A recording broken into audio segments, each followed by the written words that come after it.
అందరికి ప్రైజ్లాడండి. ఈరోజు మరి మా వివాహం జరిగి 15 సంవత్సరాలు అయిపోయి 16 సంవత్సరాల్లోకి అడుగు పెట్టబోతున్నా. మరి ముందుగా దేవుడు మా కుటుంబం పట్ల చేసినటువంటి ఎన్నో మేలులు బట్టి యేసు ప్రభువుకి వేలాది స్తుతులు స్తోత్రములు. అదేవిధంగా మా ఆహ్వానాన్ని మన్నించి వచ్చిన అందరు బ్రదర్స్ సిస్టర్స్ అందర్స్ కూడా థ్యాంక్ యూ సో మచ్. అదేవిధంగా వాక్యాన్ని అందించినటువంటి కుమారి సిస్టర్ గారికి కూడా థ్యాంక్ యూ సో మచ్. మరి మా జీవితంలో ఎన్నో అద్భుతాలు జరిగించాడు ఇప్పటి వరకు దేవుడు. అందును బట్టి దేవుని నామాన్ని ఎంతగానో కనపరుస్తున్నాము.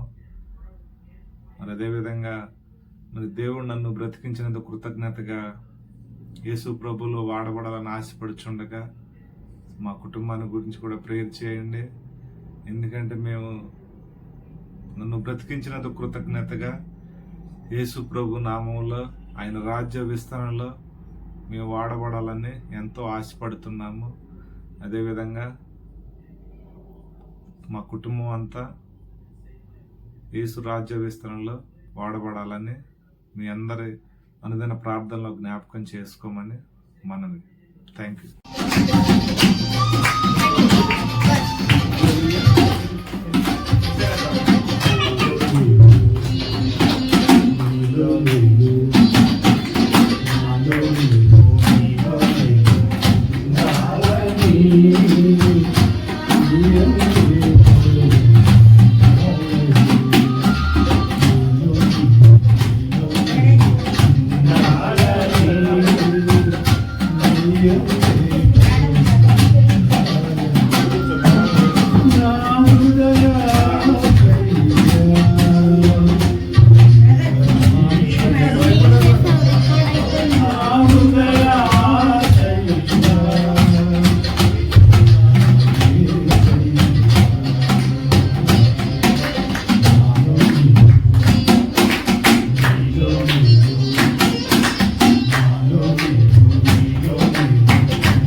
హల్లెలూయా.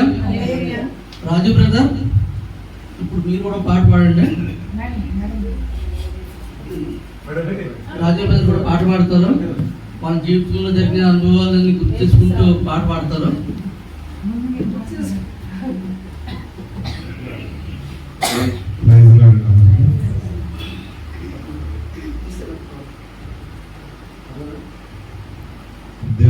పట్ల చేసిన కృపను బట్టి మరి ఆయన స్తుతిస్తూ ఎన్నో సంవత్సరాలు మమ్మల్ని కాచి కాపాడినందుకు పూర్తిగా ఈ పాట పాడుకుంటూ దేవుని నామాన్ని కనపడతాను.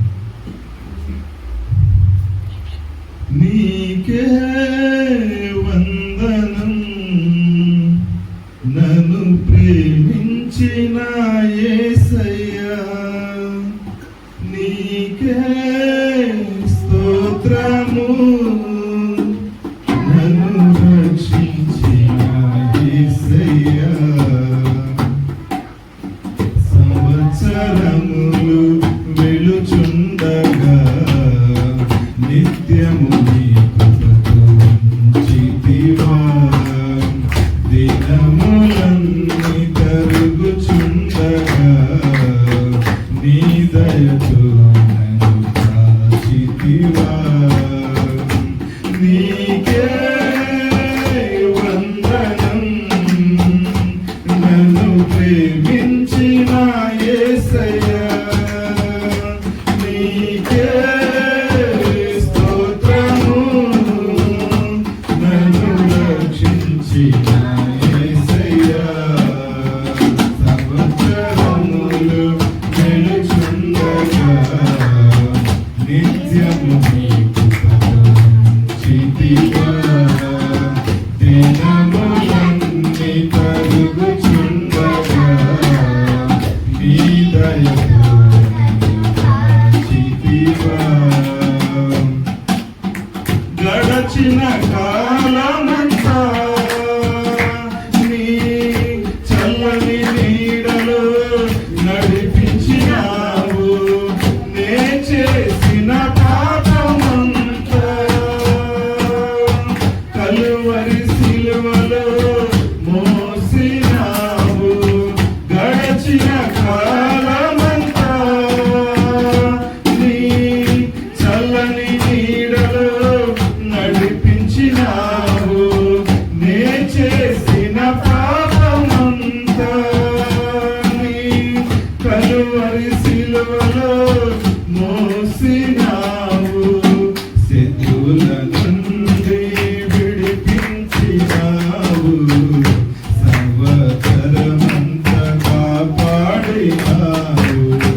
శత్రువుల నుండి విడిపించినావు. సంవత్సరమంతా కాపాడినావు.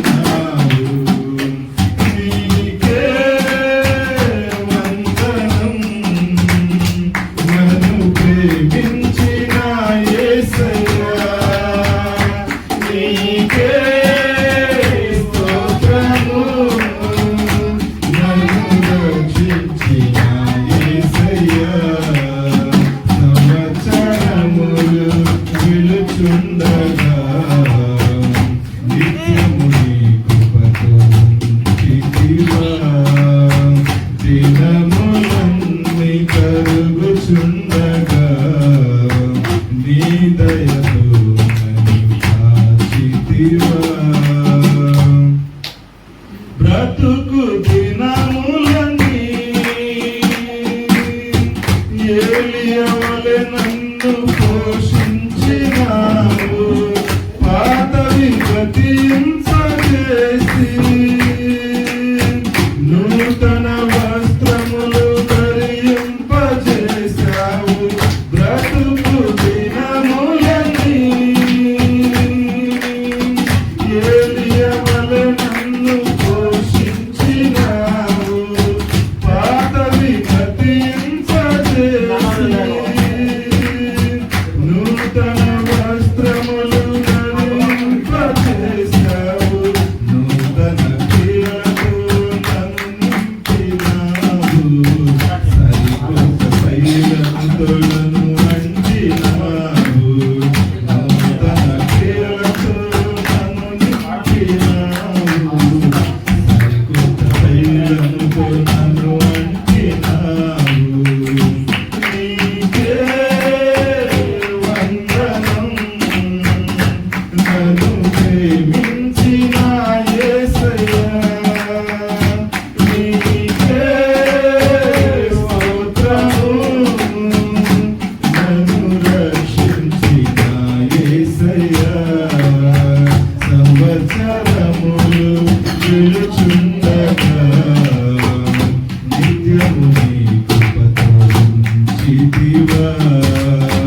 దినములన్నీ కరుగుచుండగా నీ దయతో నన్ను కాచితివా.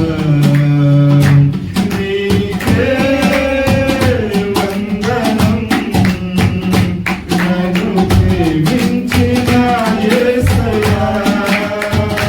నీకే స్తోత్రము నన్ను రక్షించిన యేసయ్యా.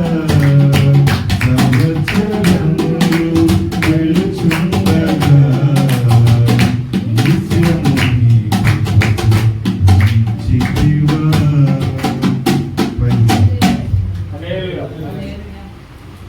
హల్లెలూయా. సంవత్సరం అంతా దేవుడు కాచి కాపాడి మరొక మీ జీవితంలో ఈ రోజు తప్పక మళ్ళీ ఏర్పాటు చేస్తున్నాడు అన్నమాట. పోయిన సంవత్సరం అంతా ఏ విధంగా కాచి కాపాడాడు, అలాగే కొత్త సంవత్సరం మీకు మళ్ళీ మీ జీవితంలో వచ్చింది.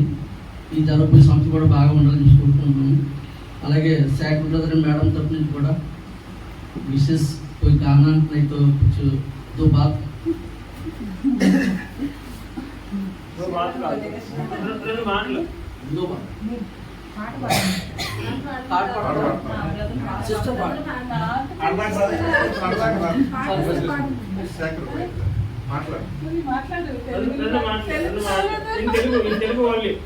सिस्टर आप भी बात कर हिंदी में बात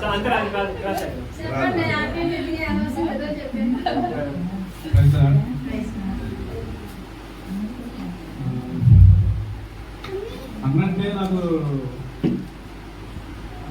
అంటే వస్తుందంటే పరిచయం అంత ముందైతే ఇమందరిగా పనిచేస్తుంటాడు, నమ్మకంగా ఉంటాడు. ఇప్పుడు వరకు దేవుల్లో చాలా బలంగా వాడబడుతున్నారు ఇద్దరు కూడా, ఒక్కరిగా కాదు. సిస్టర్ అన్న ఇద్దరు చాలా దేవుల్లో బలంగా వాడబడుతున్నారు. ఇంకా దేవుళ్ళో మీరు అభివృద్ధి చెందాలని, ఇంకా రాబోయే కాలం మీకు మంచిగా ఉండాలని, ఇంకా దేవుని దీవెనలో మెండుగా మీకు కుటుంబానికి పిల్లలకి అందుకుంటారని మా తరఫు నుంచి కూడా మీకు విశ్వసిస్తున్నాను.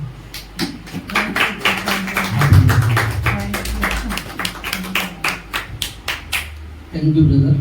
అలాగే రావు బ్రదర్ కూడా, ఈ రాజు బ్రదర్ సిస్టర్ కూడా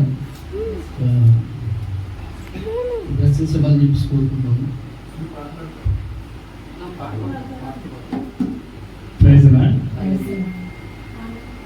ఈరోజు ముఖ్యంగా మన రాజు బ్రదర్కి, సుజన్ సిస్టర్కి హృదయపూర్వక పెళ్లి దిన శుభాకాంక్షలు. ఇలా ఎన్నో పెళ్లి దినాలు జరుపుకోవాలని మా ఆశ, మా అతిశయం దేవుడిని వల్లే ప్రార్థిస్తాం.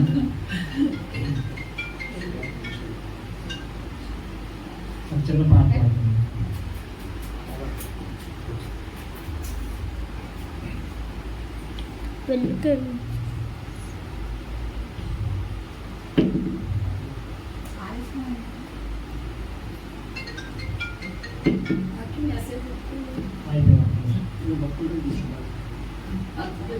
నీవు చేసిన మేలకు, నీవు చూపిన కృపలకు, నీవు చేసిన మేలకు, నీవు చూపిన కృపలకు వందనం యేసయ్యా,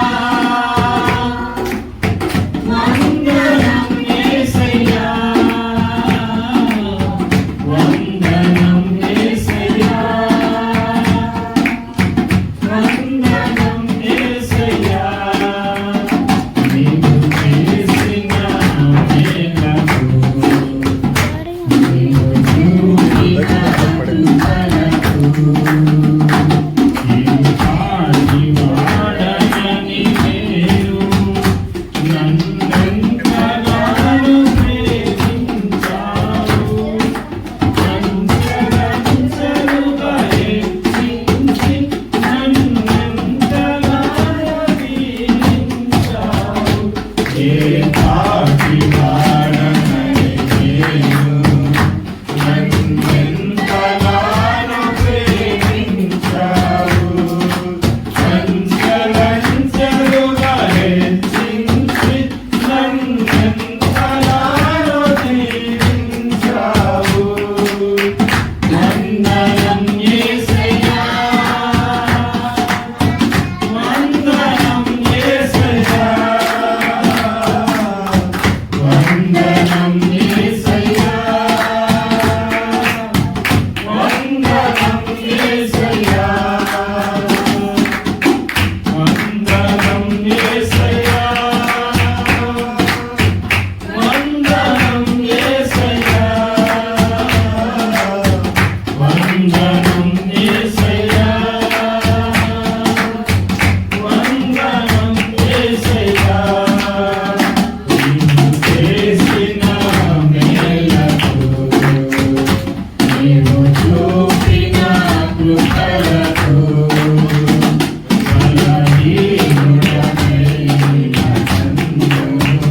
చేసిన మేలకు నీవు చూపిన కృపలకు నీవు చేసిన మేలకు నీవు చూపిన కృపలకు.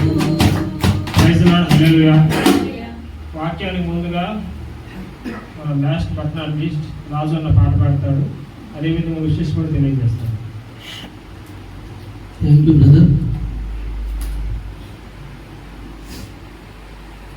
మా కుటుంబం నుంచి ఇక్కడికి వచ్చిన ప్రతి ఒక్కరి నుంచి కూడా సీజన్ సిస్టర్ రాజు బ్రదర్కి మెనీ మోర్ వెయిటింగ్ హ్యాపీ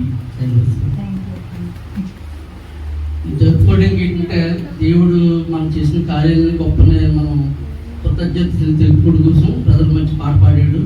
ఆయన కృతజ్ఞతగానే ఇది మనం రోజు కూడి పెట్టుకున్నాము.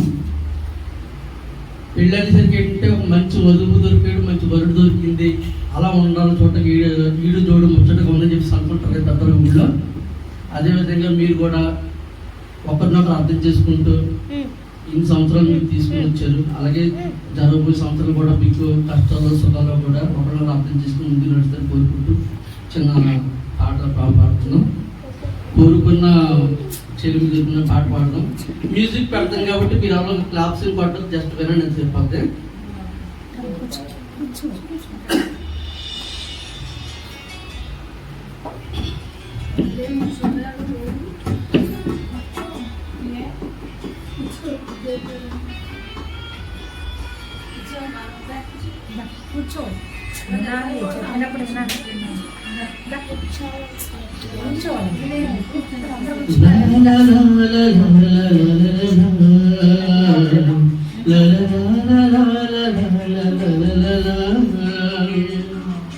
కోరుకున్న చెలిమి పొందెను కలనయనయన్నడు విడువడు.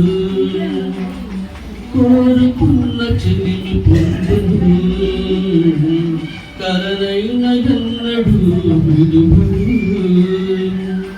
ఈ సమయం నీకే చేరుమా, ఈ సమయం నీకే చేరుమా, వేచియున్నది నీ బంధము. కోరుకున్న చెలిమి పొందెను కలనైన ఎన్నడు విడువడు. కోరుకున్న చెలిమి పొందెను కలనైన ఎన్నడు విడువడు.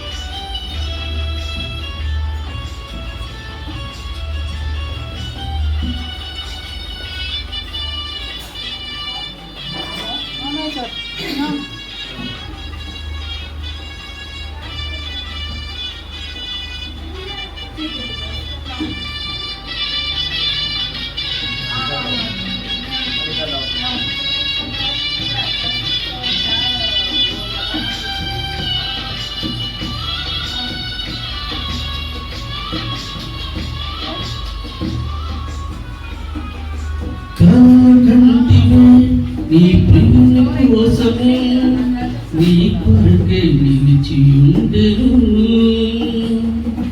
ఒకసారి ఇటు చూడుమా,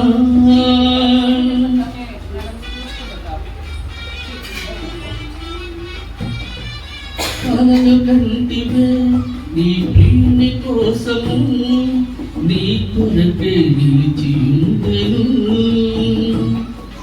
ఒకసారి ఇటు చూడుమా, ఈ సమయం నీదే చేరుమా, ఈ సమయం నీదే చేరుమా, వేచి ఉండుమా నీ బంధము. కోరుకున్న చెలిమి పొందెను కలనైన ఎన్నడు విడువడు. కోరుకున్న చెలిమి పొందెను కలనైన ఎన్నడు విడువదు. వేసేవాళ్ళు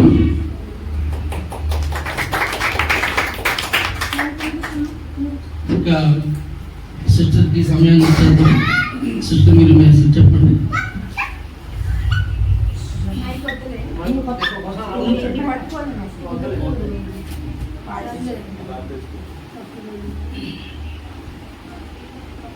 మీ అందరికీ నా వందనాలు.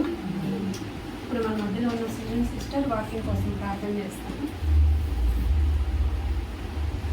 ప్రేయర్ చేసుకుంటాం. జీవము కలిగిన దేవాకృతులైన తండ్రి, మహిమగల ఘనమైన నామానికి వందనాలు స్తుతిస్తున్నాం. నా ప్రభావం ఉదయించి కోరుగు క్షేమంగా కాల్చి కాపాడి భద్రపరిచినైనా రాత్రికాల సమయంలో నా ప్రభావం మమ్మల్ందరినీ నాయన నీ సన్నిధిలో చేర్చినైనా ఈ విధంగా నేను స్థుతించడానికి, మహిమపరచడానికి, ఘనపరచడానికి నాయన మీరు ఇచ్చిన ధన్యతను బట్టి, భాగ్యాన్ని బట్టి, యోగ్యతను బట్టి నేను కోట్ల కొలది వందనాలు స్థుతిస్తూ ఉన్నాను. ప్రభావ నీకు వందనాలయ్యా. అయా ఇప్పటివరకు మేము నమ్ముచున్నాం అయ్యా, అందరూ బట్టి నీకు స్తోత్రం నా తండ్రి నాయన. అయా వాక్యం చెప్పుచుండగా నీ బిడ్డన నాయన అయా ఒక్కసారి మీరు దర్శించండి నా తండ్రి నాయన. అయా నీ ఆత్మీయ అభిషేకాన్ని నాయన నీ బిడ్డ మీద ఉంచండి నాయన. అయా నీ ఆత్మ నాయన నీ నోటి బోరగా బిడ్డను వాడుకుని నా ప్రభావ అయా మీరు ఏ విధంగా ఏమైతేనైనా మాట్లాడాలనుకుంటారని నా తండ్రి నాయన మా అందరితో నాయన ప్రతి ఒక్కరితోనైనా మీరు మాట్లాడమని అనిపించినాయా. ఆ బిడ్డని నీ స్వామి మరుగు పరుచుకున్నా తండ్రి నాయన. అయా బిడ్డ మరుగైన ప్రభా అయా నీ నామానికి మహిమ గంట ప్రభావం తెచ్చేయగలరా తండ్రి. నోటిని మీరు ముట్టమని అడుగుతున్నాయా. మరి ఒకసారి నాయన నీ కలిసి ఆత్మ శక్తితో నింపునాయా. మీరే మహిమ గంట ప్రభావం పొందుతున్నాను. ఎదురడిస్తున్నాము అని అడిగి ప్రార్థన చేస్తున్నాను.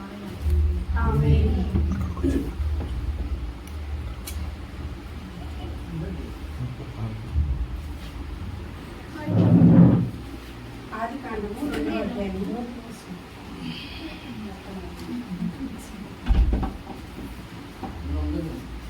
ఆదికాండము 2వ అధ్యాయము 18వ వచనం ఒక చదవండి.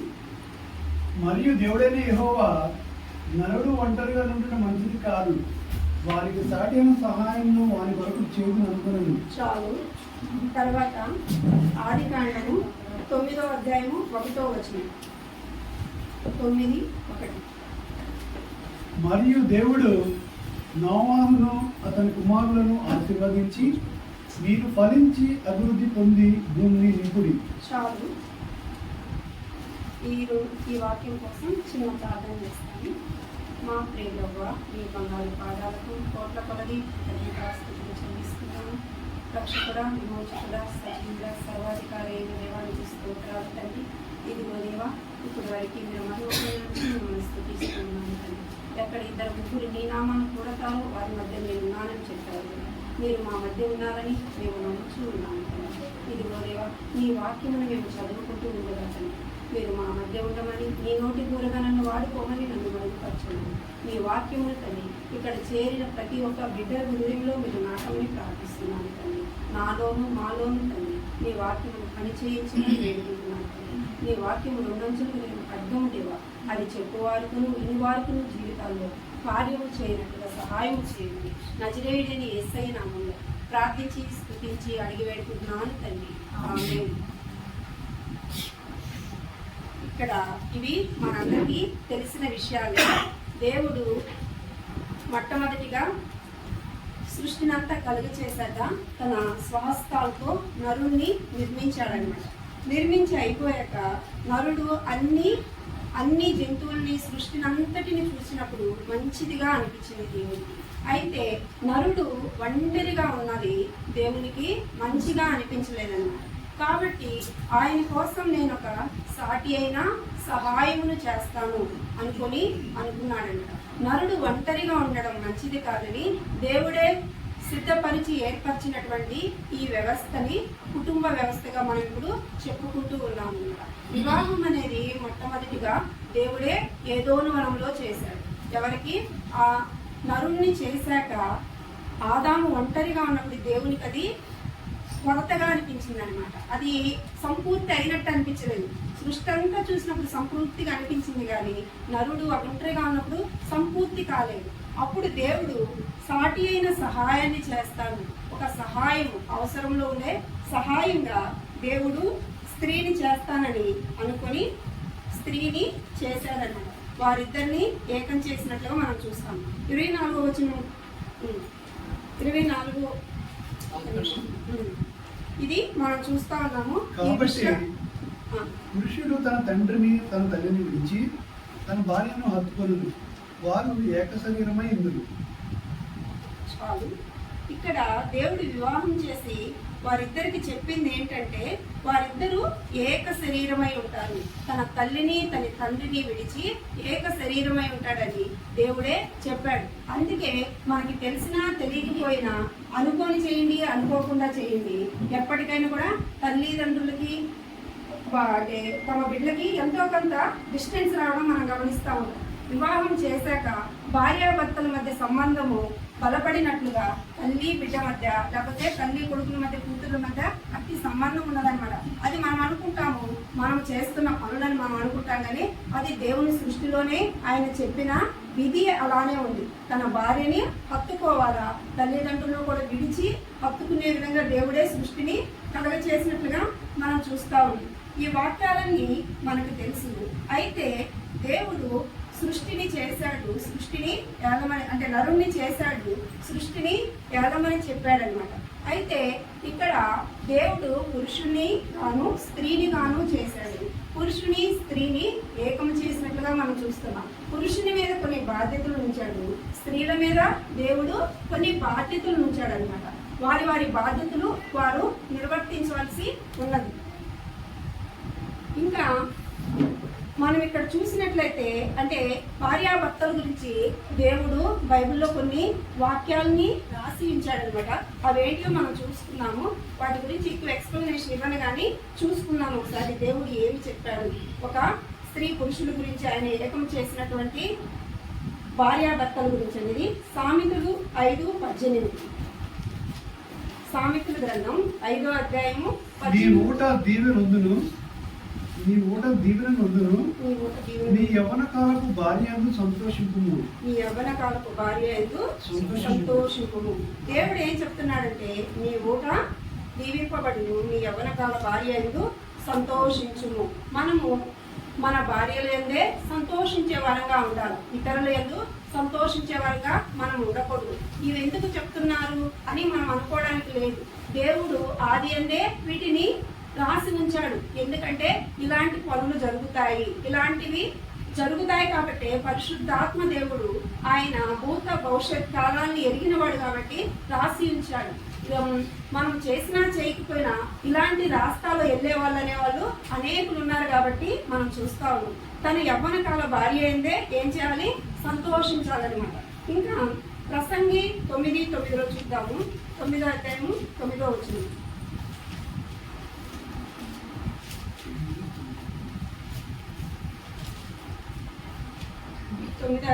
దేవుడు నీకు దయచేసిన వ్యర్థమైన నీ ఆయుష్కాలమంతియు నువ్వు ప్రేమించి నీ భార్యతో సుఖించుము.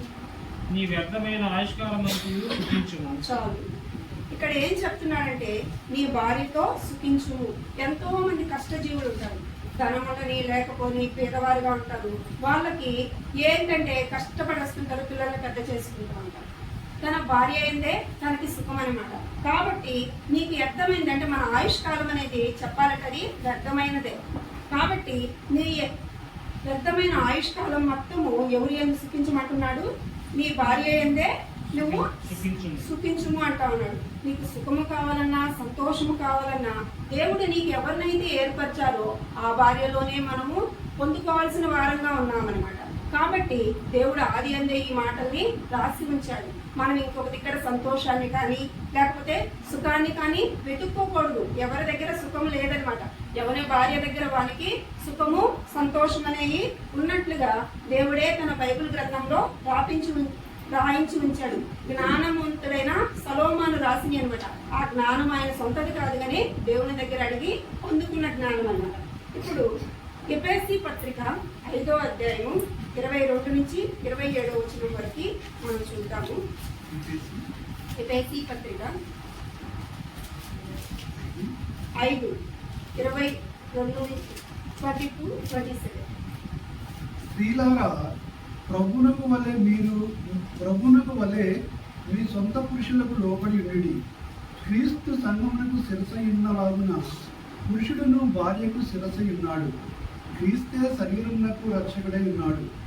సంఘము క్రీస్తునకు లోబడినట్టుగా భార్యలు కూడా ప్రతి విషయంలోనూ తమ పురుషులకు లోబడవలేదు. పురుషులారా, మీరును మీ భార్యలను ప్రేమించుడి.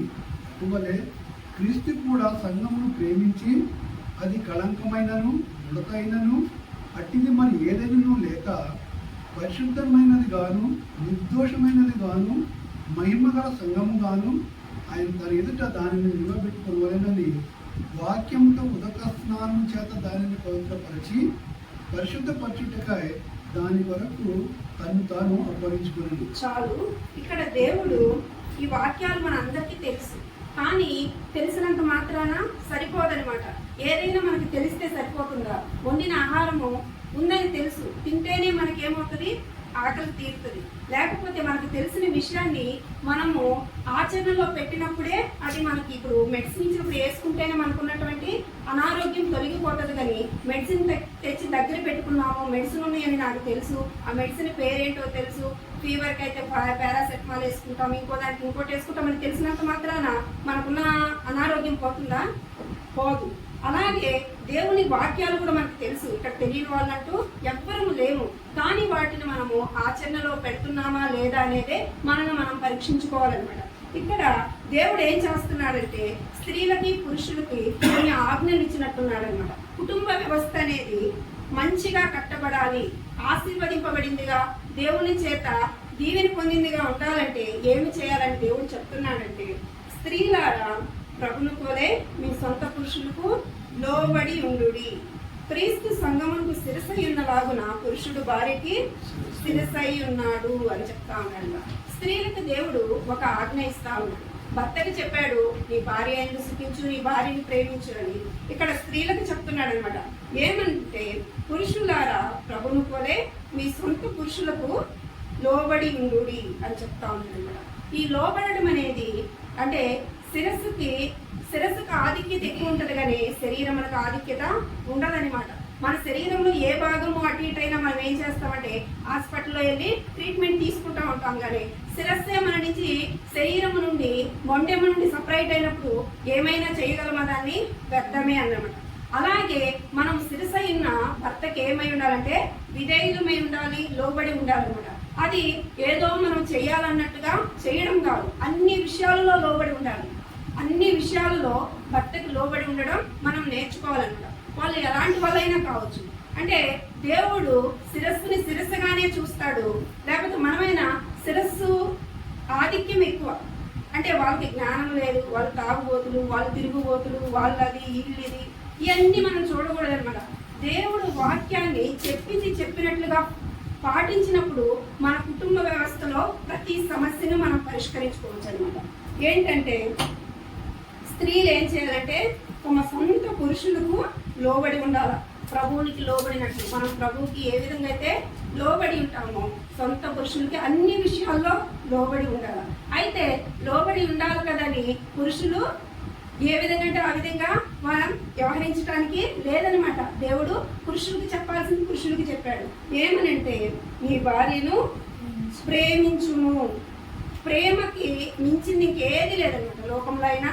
దేవుడు కూడా ప్రేమించాడు కాబట్టే తన ఉన్నత సింహాసనాన్ని విడిచిపెట్టి ఈ లోకానికి వచ్చాడు.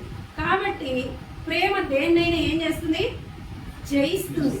అంటే లోబడటం అనేది మనమేదో నువ్వు నాకు లోబడాలంటే ఎవ్వరూ లోబడదన్నమాట. ప్రేమిస్తే ఆటోమేటిక్గా తెలియకుండా వాళ్ళకు వాళ్ళే లోబడిపోతారు. అందుకే దేవుడు ఏం చెప్పాడంటే పురుషులకి, మీరు మీ భార్యలను ప్రేమించండి. ప్రేమే ఉంటే అంటే ప్రేమిస్తే భార్యలకు అనుమానం వస్తుందా? రాదు. భార్యలే లోబడి ఉంటే భర్తలకి అంటే కుటుంబంలో గొడవలు వస్తాయా? దెబ్బలాట్లు ఉంటాయా? ఉండవన్నమాట. మనం ఏంటంటే తెలుసు వాక్యమని అనుకుంటున్నాము, కానీ క్రిస్టియన్ కుటుంబాలైనా కావచ్చు, ఏ కుటుంబాలైనా కావచ్చు, కానీ దేవుడు చెప్పినట్లుగా పాటించిన కుటుంబాల్లో సమస్యలనే మనం చూస్తూ ఉంటామన్నమాట. వాళ్ళు ఒకవేళ రాంగ్ డెసిషన్ తీసుకుంటున్న పురుషులు మనం ప్రార్థన ద్వారా, మనకుంది కదా ప్రార్థనా శక్తి, అంటే మనం ప్రార్థన చేసినప్పుడు దేవుడు ఏం చేస్తాడు? మనుషుల యొక్క హృదయాలతో మాట్లాడే దేవుడు ఉన్నాడు కాబట్టి ఆయన వాళ్ళ హృదయాలతో మాట్లాడి మనము వాళ్ళు రాంగ్ డెసిషన్ తీసుకుంటున్నప్పుడు కూడా ప్రార్థించినప్పుడు వాటిని మారుస్తాడు. అంతేగాని మనం సొంతగా ఇన్వాల్వ్ అయ్యి ఏం చేయడానికి ప్రయత్నించకూడదు అనమాట. భర్తకి లోబడి విధేయులై ఉండాలి. అదేవిధంగా పురుషుడు కూడా తన భార్యని ప్రేమించాలన్నమాట. క్రీస్తు కూడా ప్రేమించాడు కాబట్టి ఏం చేశాడంటే, క్రీస్తు ప్రేమించాడు కాబట్టి తను ఏమి నిరూపించుకున్నాడంటే తన యొక్క ఉన్నత సింహాసనాన్ని విడిచిపెట్టాడు. ఆయన ఉన్నతమైన అధికారాన్ని విడిచిపెట్టి మట్టి లాంటి లేకపోతే పాపపు లోకంలోనికి ఆయన వచ్చాడు. ఆయన తగ్గింపు మనకు తెలియచేస్తుంది. అదేవిధంగా తన ప్రాణాన్ని సైతము ఏం చేశాడు, ప్రేమించిన సంఘం అంటే ఏంటంటే, సంఘం అంటే వధువు సంఘం అని ఉంది కదా, అంటే కాబోయే తన భార్య కోసం తన ప్రాణాన్ని పెట్టి ఆయన సిద్ధపరచుకున్నారు. అంటే అవసరమైతే మనము భార్య కోసం అంటే ప్రాణం పెట్టే అంతగా ప్రేమించే వారమై ఉండాలన్నమాట. అంత మనం ప్రేమించినప్పుడు భార్యలు ఆటోమేటిక్ వాళ్ళపాటికి వాళ్ళే విధేయత చూపించేవారు అవుతారు. అలా మనము దేవుని వాక్యాన్ని ఉన్నది ఉన్నట్లు నమ్మకపోతే వాక్యంలో ఉంటుందిలే, లేకపోతే దైవజనులు చెప్తారులే, నా పద్ధతి నాదే అని మనం అనుకున్నప్పుడు సమస్యలనే మనం చూస్తామన్నమాట. దేవుడు పరలోక రాజ్యం ఎవరిదన్నాడు, ఈలాంటి వారిదే పరలోక రాజ్యం అన్నాడు చిన్నపిల్లలను చూపించి. ఎందుకంటే వాళ్ళకి ఒక విషయాన్ని చెప్పినప్పుడు అంటే ఏదైనా మనం చెప్పామనుకో మనకి తెలుసు కాబట్టి మనం ఏం చేస్తామంటే దానికి క్వశ్చన్స్ వేస్తాం. మనం ఇప్పుడు చెప్తాం, ఇప్పుడు సూర్యుడు వస్తాడు అంటే తెలియని పిల్లలకి చెప్పామనుకో, తెలియని పిల్లలు ఏం చేస్తారు, నమ్ముతారు. పెద్దవాళ్ళే ఇప్పుడు ఎందుకు వస్తాడు, మార్నింగ్ వస్తాడు ఇలా అంటాం. అలాగే వాళ్ళకి ఏమీ తెలియనట్లు ఒక చెప్పిన విషయాన్ని ఎలా నమ్ముతారంటే, మనం ఎలా చెప్పామో అలానే వాళ్ళు స్వీకరిస్తారన్నమాట, నమ్మకం ఉంచుతారు. అలాగే నువ్వు నేను కూడా దేవుడి మీద నమ్మకాన్ని ఉంచాలి. చిన్న పిల్లలను పోలిన వారై ఉండండి అంటున్నాడు. చిన్న పిల్లలు అంటే ఏంటంటే వాళ్ళ మనసులో ఏమీ ఉండదు. దేవుడు అంటే మనం తండ్రి చెప్పిందా, తండ్రి చెప్పాడా, ఇది నిజమే అని వాళ్ళు నమ్ముతారు. అలాగే మనం కూడా దేవుడు ఇలా చెప్పాడా, నేను నా భర్తకి విధేయురాలై ఉండాలా అని నమ్మి మనం దాన్ని ప్రాక్టీస్లో పెట్టాలి. అలాగే దేవుడు నాకు చెప్పాడా ప్రేమించాలి నా భార్యనని అంటే గయ్యాలదే అవ్వచ్చు, ఇంకోటి ఉంటే ఎన్నో లోపాలు ఉంటాయి. కానీ వాటిని అన్నింటిని మనం ఏం చేయాలంటే సహిస్తూ మనం వాటిని ఫాలో అయ్యే వారంగా ఉండాలి. అప్పుడు దేవుని యొక్క మహిమను మన కుటుంబాల్లో మనం చూసే వారంగా ఉంటాము. అయితే దేవుడు మనం చూసాం కదా ఏం చెప్తా ఉన్నాడు, మీరు ఫలించి అభివృద్ధి పొందండి. ఫలించడం అంటే ఏంటి, అభివృద్ధి అంటే ఏంటి? ఫలించడం అంటే ఏదైనా ఒక చెట్టు ఫలాన్ని ఇవ్వడం తగిన కాలం. అలాగే స్త్రీ పురుషులను దేవుడు ఏకం చేసి ఏం చేశాడంటే మీరు ఫలించండి, అభివృద్ధి పొందండి అన్నాడు. మనం ఈ రోజుల్లో మన ఆస్తి ఏంటి అని మనం అనుకుంటే మనం ఏమనుకుంటాము, మనకున్నటువంటి ప్లేసులు, మనకున్నటువంటి డబ్బులు మనకు ఆస్తులు. కానీ దేవుని వాక్యంలో ఏముందంటే గర్భఫలం యెహోవా ఇచ్చు బహుమానము, కుమారులు యెహోవా ఇచ్చు స్వాస్థ్యము. కుమారులనే కాదు, వాళ్ళు కుమార్తెలు అవ్వచ్చు, కుమారులు అవ్వచ్చు, గర్భఫలం అనేది యెహోవా ఇచ్చు స్వాస్థ్యం అన్నమాట. అంటే దేవుని యొక్క మనము ఫలించి అభివృద్ధి పొందేవారంగా ఉండాలి. దేవుడిచ్చినటువంటి ఆ స్వాస్థ్యాన్ని మనము బహు జాగ్రత్తగా కాపాడుకునే వారంగా ఉండాలి. అంటే స్త్రీని పురుషుల్ని ఏకం చేసి దేవుడు వారి మీద ఒక బాధ్యతను అనేది ఉంచాడు. ఆయన ఒక బాధ్యతను ఉంచాడు. ఏమనంటే ఓన్లీ స్త్రీ పురుషులే కాదు, వారి మీద ఉంచిన బాధ్యతని నిర్వర్తించడం అనేది ఎంతో అవసరమై ఉన్నది. దేవుడు ఏమేమి బాధ్యతలు ఉంచాడంటే ద్వితీయోపదేశ కాండము 6వ అధ్యాయము 7వ వచనం చూద్దాము.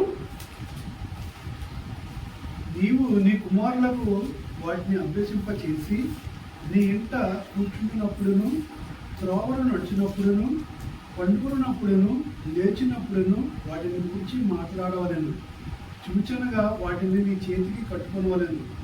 అవి నీ కన్నుల నడుమ బాచకము వలె ఉండవలను.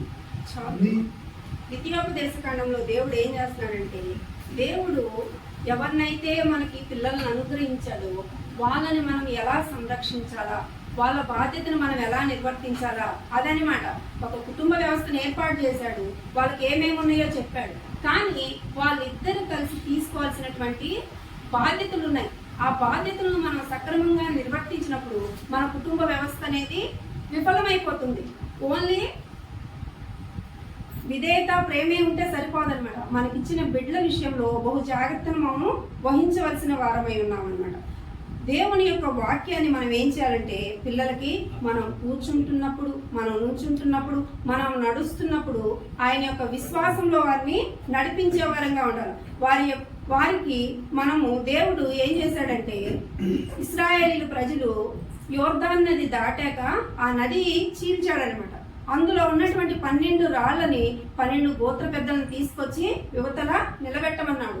అవి ఎందుకంటే గుర్తుగా, దేనికి గుర్తుకంటే దేవుడు ఏం చేశాడో, ఇవేంటి, ఇవి నది మధ్యలో ఉన్నాయి లేకపోతే ఇక్కడ నిలబెట్టున్నాయి ఏంటి అని ఇవి పిల్లలు అడిగినప్పుడు ఆ వాటి గురించి మనము చెప్పేవారంగా ఉండాలన్నమాట.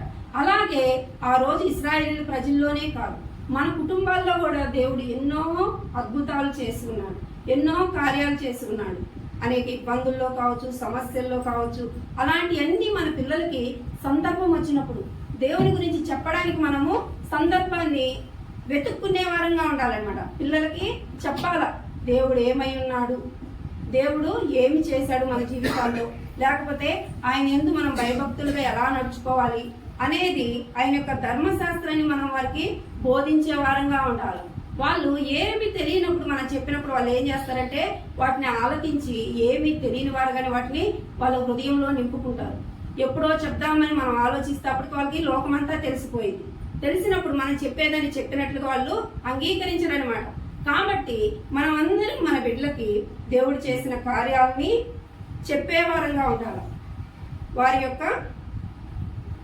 వాళ్ళకి అభ్యసింపజేయమంటున్నాడు. అభ్యసింపజేయడం అంటే ఇది చదివించడం. ఇప్పుడు అభ్యాసం అంటే ఏంది, స్కూల్కి మనం దేనికి పంపిస్తామో అభ్యాసించడానికి. అలాగే దేవుని యొక్క మాటలను మనము వాళ్ళకి అభ్యాసంగా, బోధగా చేసేవారంగా ఉండాలి. వాళ్ళు ఏమి చేయాలి, ఏం చేయకూడదు, దేవుళ్ళలో ఎలా మనం జ్ఞానం పొందుకోవాలనేది వారికి నేర్పించేవారంగా మనం ఉండాలన్నమాట. అలాగే మంచి నడతను కూడా నేర్పించాలి. సామెతలు 22:6 దేవుని ధర్మశాస్త్రాన్ని వాళ్ళకి మనం చెప్పేవారంగా ఉండాలి. అలాగే సామెతలు 22:6 చూస్తే, బాలుడు నడవలసిన త్రోవను వానికి నేర్పుము, వాడు పెద్దవాడైనప్పుడు దాని నుండి తొలగిపోడు. చాలు. బాలుడు నడవవలసిన త్రోవను మనము వానికి నేర్పవలసిన వారంగా ఉండాలి. ఈ రోజుల్లో అయితే మనము నేర్పలేకపోయే స్థితిలో ఉన్నామన్నమాట. వాడు నడవవలసిన త్రోవను నేర్పడం అనేది ఈ రోజుల్లో బహు కష్టమైపోయింది, కష్టతరం అయిపోయింది అనమాట. పిల్లలకి మంచి పద్ధతులు చెప్పడం కానీ చేయడం కానీ చాలా కష్టమైపోయింది. మనం అనుకుంటున్నాము వాళ్ళు వినట్లేదు, చేయట్లేదు అని మనం అనుకోకూడదు.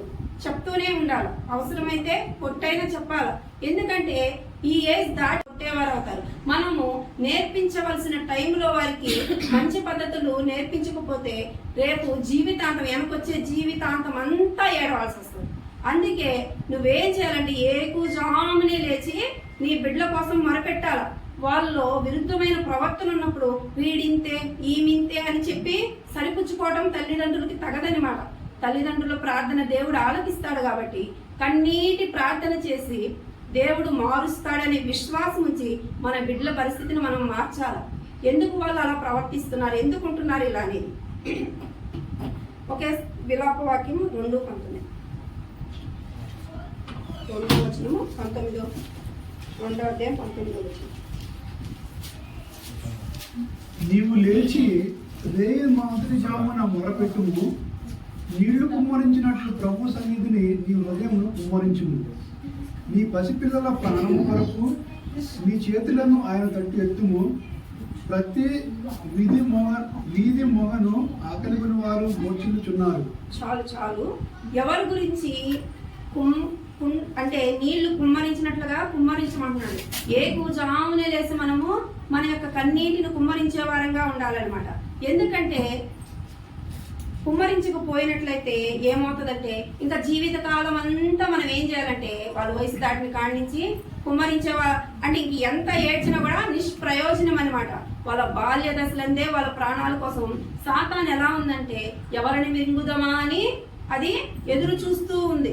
కాబట్టి మన బిడ్డల ప్రాణం కోసము, వాళ్ళ భవిష్యత్తు కోసము, వాళ్ళ యొక్క అంటే వాళ్ళ ఆచార వ్యవహారాలు, అంటే వాళ్ళ అలవాటుల కోసం మనం ప్రార్థించవలసిన అవసరత ఉంది. చిన్నపిల్లలే కదా, చిన్న శిల్పి శాస్త్రులే కదా, పెద్దయ్యకు మారుతాయంటే మారవు. ఎలా మారుతాయి? చిన్నప్పుడు ఏ ఉంటే రూట్స్, పెద్ద ఏమవుతుంది అలానే పెరిగింది. కానీ వంకగా ఉన్న మొక్క వంకగానే పెరుగుతూ ఉంటుంది. మనము అది అటు ఇటు మన చేతులు వంగే టైంలోనే ఒక కర్ర పెట్టి సరిగ్గా కట్టినప్పుడు అదేమైంది, చక్కగా లేకపోతే స్ట్రైట్ గా పెరగడం మనం చూస్తాం. కాబట్టి మన పిల్లల జీవితాల్లో మనము ఎంతో ముఖ్యమైన బాధ్యతని దేవుడు మనకి అప్పచెప్పాడనమాట. దేవుడు మనకి ఇచ్చిన పిల్లల్ని తిరిగి మనం దేవునికి అప్పచెప్పాలి. మనం వాళ్ళని భవిష్యత్తుని కట్టినప్పుడు మనం వాళ్ళని లోకానికి అప్పచెప్పిన వాళ్ళం అవుతాం, సాతానికి అప్పచెప్పిన వాళ్ళం అవుతాం అనమాట. కాబట్టి పిల్లల యొక్క బాధ్యతని మనం ఎంతో ఛాలెంజ్ గా తీసుకోవాల్సిన అవసరం ఉంది. వాళ్ళ కోసం వేకునే మొరపెట్టాలి, మనకు కుమ్మరించాలన్నమాట మన కన్నీటిని. మన కన్నీరే రాదు. ఇప్పుడు అంతా ఫోన్లో చూడడం, నవ్వుకోవడం, జోక్స్ వినడం, ఇదే అవుతుంది. ఏడుపు ఉన్నా కూడా, అంటే దుఃఖం ఉన్నా కూడా దాన్ని దిగమింగుకోవడానికి వేరు వేరు పద్ధతులు అవలంబిస్తున్నారంట. ఏమైనా జోక్స్, కామెడీ వచ్చే ప్రోగ్రామ్స్ ఉన్నాయా, ఫోన్లో ఏమైనా ఉన్నాయా, లేకపోతే ఇతరులతో ఫోన్ చేసి మాట్లాడుకోవడం, ఇవి చేస్తున్నాం. కానీ మనకు వచ్చిన దుఃఖాన్ని దేవుని దగ్గర కన్నీటి కుమ్మరించాలన్నది మనం కోల్పోతూ ఉన్నాం అనమాట. ఇది ఒకరికి సంబంధించి చెప్పట్లేదు, మనం అందరం తల్లిదండ్రులుగా ఉన్నాం కాబట్టి చెప్తున్నా. నాకు కూర్చున్న మన అందరికీ ఇది ఎంతో ప్రయోజనకరం అనమాట. 2 కొరింథీ 12:14.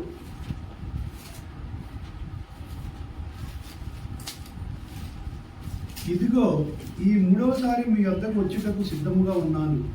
వచ్చినప్పుడు మీకు భారంగా నుండును. మీ సొత్తును కాదు, మిమ్మునే కోరుచున్నాను.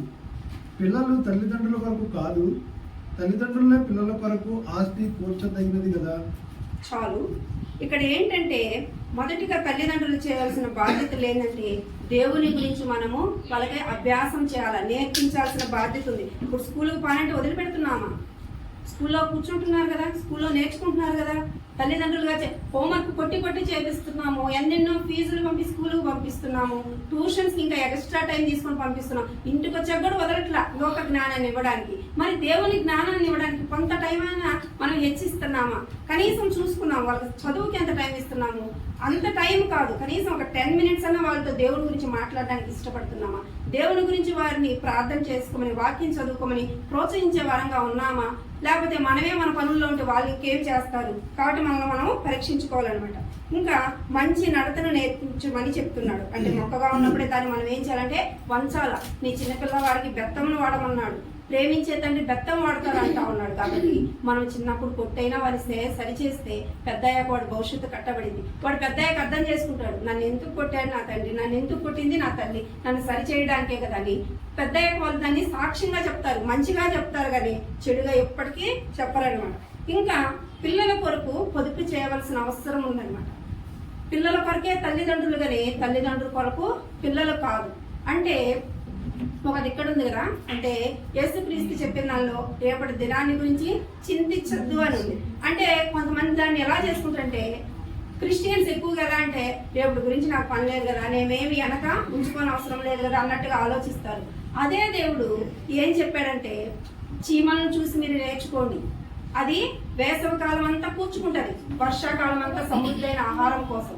కాబట్టి మనందరం దాన్ని చూసి జ్ఞానాన్ని నేర్చుకోవాలన్నమాట. సంపాదించుకుంటుందని దాని గురించి మనకి చెప్పాడంటే ఏంటి, మనం కూడా చింతించద్దు అన్నాడు, కానీ ఆలోచించద్దని ఎక్కడా లేదనమాట. మన బిడ్డల కోసం అంటే మనకున్న దానిలోనే, అంతేగాని అంటే చెడ్డ మార్గాల్లో సంపాదించమని అర్థం కాదు. మనకున్న దాన్నంతా మన యొక్క అంటే ఈ రోజుల్లో అంటే ఫ్యాషన్గా తిరగడం, గొప్ప గొప్ప వస్తువులు కొనడం, ఇలాంటివి చేసి వ్యర్థమైన ఖర్చులు మనం ఎప్పుడూ చేయకూడదు అనమాట. మనము తగు మాత్రంగానే ఉండాలి. అది ఏ విషయంలోనైనా సరే. అనవసరమైన ఖర్చులు చేయడం వల్ల ఏమవుతుందంటే మన బిడ్డలకి వెనక మనం దాచిపెట్టవలసింది నాశనం అయిపోతూ ఉంటుంది. కాబట్టి పిల్లల కొరకు పొదుపు చేయాలి, వారి కోసం మనము ఆస్తిని కూడా సంపాదించవలసిన అవసరం ఉంది. ఏమంటే జ్ఞానం గల వాడు తన పిల్లలను ఆస్తికర్తలుగా చేయను కదని సామెతల్లో ఉంటుందన్నమాట. ఆస్తికర్తలుగా చెయ్యను అంటే ఇంకా మనం ఇదే పని మీద ఉంటామని ఉద్దేశం కాదు, కానీ మన పిల్లల పక్షంగా మన ఆలోచన ఉండాలన్నమాట. వారిని కొంత మనం సపోర్ట్ చేసే వారంగా ఉండాలన్నమాట. తల్లిదండ్రులు పిల్లల కోసమే, కానీ పిల్లలు ఎప్పుడు తల్లిదండ్రుల కోసం కాదు. వాళ్ళు పెద్దయ్యకి నాకు పెడతారా, వాళ్ళ పాటికి వాళ్ళు వెళ్ళిపోతారు. కొంతమంది అంతా వేరుగా ఆలోచిస్తారు, కాబట్టి వ్యర్థమైన ఖర్చులు మనం ఎప్పుడూ చేయకూడదు. పిల్లల కోసం ఏం చేయాలంటే పొదుపు చేసే వారంగా ఉండాలి. ఇంకా ఎఫెసీ 6:4 తండ్రులారా మీ పిల్లలకు కోపం రేపక ప్రభు యొక్క శిక్షలోను బోధలోను వారిని పెంచుడి. చాలు, ఇంకా చదవండి. దాసులారా యథార్థమైన హృదయం. అదే వాక్యం మళ్ళా. తండ్రులారా మీ పిల్లలకు కోపం రేపక ప్రభు యొక్క శిక్షలోను బోధలోను వారిని పెంచుడి. చాలు. అంటే మనము కొన్నిసార్లు ఎలా ఉంటామంటే మనకున్నటువంటి ఫ్రస్ట్రేషన్, అంటే మనకున్న కోపాన్ని, మనకున్నటువంటి టెన్షన్స్ అన్ని పిల్లల మీద, అంటే మనం ఆఫీస్లో ఏదో టెన్షన్తో ఉంటాము, లేకపోతే కుటుంబంలో భార్యాభర్తల మీద ఏయో వివాదాలు ఉంటాయి. వీటన్నిటి మనం చాలా మంది తల్లిదండ్రులు ఏం చేస్తారంటే పిల్లల మీద చూపిస్తుంటారు. అలా మనం చూపించకూడదు. అనవసరంగా పిల్లల్ని ఎప్పుడు మనం దండించకూడదు. వాళ్ళని శిక్షించాలి, బుద్ధి చెప్పాలని ఉంది, కానీ క్రీస్తులో మనం వాళ్ళని సరిచేయాలి. దేవుని వాక్యాన్ని చెప్తూ వాళ్ళని సరిచేయాలి. మనం ఇలా ఉండాలమ్మా, దేవుని వాక్యాన్ని బట్టి మనం ఇలా ఉండాలని దేవుని వాక్యాన్ని బట్టి చెప్పాలి. కానీ కొంతమంది కోపం వచ్చినప్పుడు ఎలా కొడతారో వాళ్ళకే తెలియదు అనమాట. తర్వాత వాళ్ళకైన గాయాన్ని బట్టి తర్వాత బాధపడము, హాస్పిటల్స్కి తీసుకెళ్ళడము, ఇలాగా బహు భయంకరంగా బిడ్డలను కొట్టే వాళ్ళు ఉన్నారు. కాబట్టి మనం శాంతంగా బిడ్డలని పెంచుకోవాలి. మనము కొడుతున్నా ఏమి చేస్తున్నా వాళ్ళ మంచి కోసమే చేయాలి, కానీ మనలో ఉన్న కోపతాపాలను వాళ్ళ మీద చూపించే వారంగా మనం ఎప్పుడు ఉండకూడదు. దేవుని యొక్క వాక్యంలో వారిని మనం దండించే వారంగా ఉండాలి. అలాగే కొలస్సీ 3:21 చూద్దాము.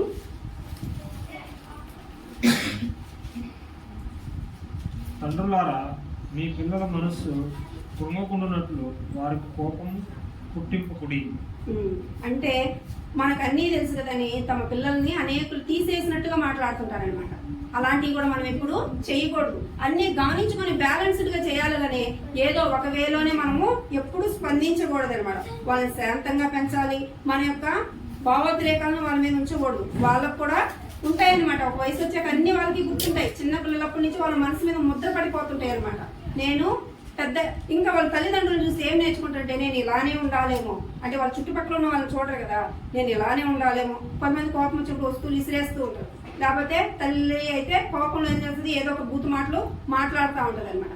కాబట్టి వాళ్ళు ఏమనుకుంటారు, ఆటోమేటిక్ గినంగా వాళ్ళ నోటి నుంచి వాళ్ళు అనాలనుకోరు, కానీ దానంతట అదే అలాంటి మాటలు వస్తుంటాయి. ఒక వస్తువును కోపం ఉన్నప్పుడు ఎత్తేసేసరికి పిల్లలు ఏమనుకుంటారంటే కోపం వస్తే ఇలా ప్రవర్తించాలి కావాలి నేను అని అక్కడ ఉన్న వస్తువులు పగలగొడుతూ ఉంటారు. కాబట్టి వాళ్ళ ముందు మన ప్రవర్తన బహు జాగ్రత్తగా ఉండాలన్నమాట. ఇంకా 1 తిమోతి 3:4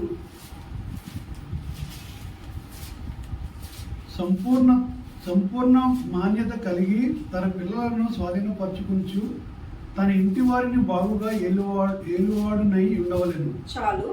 సంపూర్ణ భక్తి, మాన్యత అంటే తన పిల్లల్ని ఏలువాడై ఉండాలంటే ఏంటంటే పిల్లలు తమంతట తామే లోబడేటట్లుగా, అంత మాన్యత, గౌరవంగా లోబడాలి. ఒక మాట చెప్పినప్పుడు భయపడి చేయడం కాదు, గౌరవంతో చేసే విధంగా తల్లిదండ్రులుగా మన ప్రవర్తన ఉండాలని దేవుడు చెప్తూ ఉన్నాడనమాట.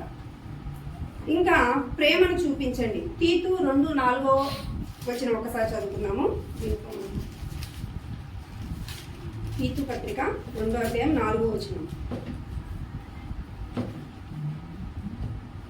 ఏలైనగా వృద్ధులు మితానుభవం గలవారును, మాన్యులను, స్వస్థ బుద్ధి గలవారును, విశ్వాస ప్రేమ సహనములయందు లోపం లేని వారినై ఉండవలెననియు, అలాగనే వృద్ధిస్తులు పుణ్యగత్తెలు మిగుల మధ్య పానశక్తులునై ఉండగా ప్రవర్తనయందు భయభక్తులు గలవారై ఉండవలెననియు, దేవుని వాక్యము దూషింపబడకుండానట్లు యవ్వన స్త్రీలు తమ భర్తలకు లోబడి ఉండి తమ భర్తలను శిశువులను ప్రేమించు వారును. చాలు.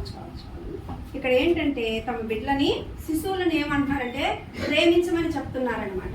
మనము ప్రేమించే వారంగా ఉండాలి. అంటే బిడ్డలు కోరుకునేది ఏంటి, మన నుంచి ఇప్పుడు గొప్ప గొప్ప వస్తువులు వారు కోరుకోరు, ప్రేమే కోరుకుంటారు. కాబట్టి ప్రేమగా దగ్గరికి తీసుకోవాలి. మనమైతే మంచి వాతావరణంలోనే ఉన్నాం కాబట్టి తీసుకుంటాం. కానీ ఇప్పుడు ఇంజనీరింగ్ జాబ్స్ చేసేవాళ్ళు 24 hours అంటే కొంచెం డ్యూటీల్లోనే ఉంటారు. ఎప్పుడు కొంచెము వాళ్ళ ఆఫీస్ వర్క్లో బిజీగా ఉంటారు. పిల్లలు వచ్చి వాళ్ళని కొంచెం ప్రేమను కోరుకున్నప్పుడు వాళ్ళు ప్రేమను అందించే స్థితిలో ఉంటారు. డబ్బును అందించే స్థితిలో ఉన్నారు, కానీ ప్రేమను అందించలేని స్థితిలో ఉంటారనమాట. కాబట్టి పిల్లలకు ఆ సమయంలో డబ్బుతో అవసరం లేదనమాట. వాళ్ళు ఇచ్చే గిఫ్ట్లు గొప్ప గొప్ప వస్తువులతో అవసరం లేదు, ప్రేమే కావాలి అని వాళ్ళు అనుకుంటా ఉంటారు. కాబట్టి మనము బ్యాలెన్స్ చేసుకునే వారంగా ఉండాలి పిల్లలకి మన ప్రేమని. అంటే మనం ఎన్ని పనుల్లో ఉన్నా, అంటే మనం పనులు ఇస్తారు, మనకు పిల్లల దగ్గరికి వచ్చినప్పుడు ఏం చేస్తాం, గద్దరించి పంపించేస్తూ ఉంటాం. అలా ఉండకూడదు అనమాట. పిల్లల్ని ప్రేమించే వారంగా ఉండాలా, ఇంకా వాళ్ళని మంచి కట్టుబాట్లతో పెంచేవారంగా ఉండాలా, వాళ్ళని శాంతంగా పెంచేవారంగా ఉండాలా. పిల్లల కొరకు మనము కొంతైనా పొదుపు చేయగలిగిన స్థితిలో ఉండాలా. అంటే మనకు వచ్చిన దాన్ని విస్తారంగా ఖర్చు పెట్టకూడదు, బిడ్డల కోసము ఉంచేవారంగా ఉండాలి. అవసరమైనవి తీసుకోవద్దని కాదు, మళ్ళా వాళ్ళకి మంచి నడతను నేర్పించేవారంగా ఉండాలి. బాల్య దశలోనే వాళ్ళని మంచి పద్ధతిలో పెంచాలా. ఇంకా దేవుని గురించిన అభ్యాసం మనం వాళ్ళకి ఇచ్చేవారంగా ఉండాలి. ఇంకా ఇక్కడున్న మనందరితో దేవుడు కొన్ని ఛాలెంజెస్ ఇస్తా ఉన్నాడు అనమాట. ఏంటంటే ఆదికాండం 18వ అధ్యాయం 19వ వచనం చూస్తున్నాము. ఎట్లనగా యెహోవా అబ్రహామును గూర్చి చెప్పినది అతనికి కలుగు చేయనట్లు తన తర్వాత తన పిల్లలు తన ఇంటి వారును నీతి న్యాయములు జరిగించుచు యెహోవా మార్గము గైకొనుటకు అతడు వారికి ఆజ్ఞాపించినట్లు నేను అతన్ని మెరిగి ఉన్నాను. చాలు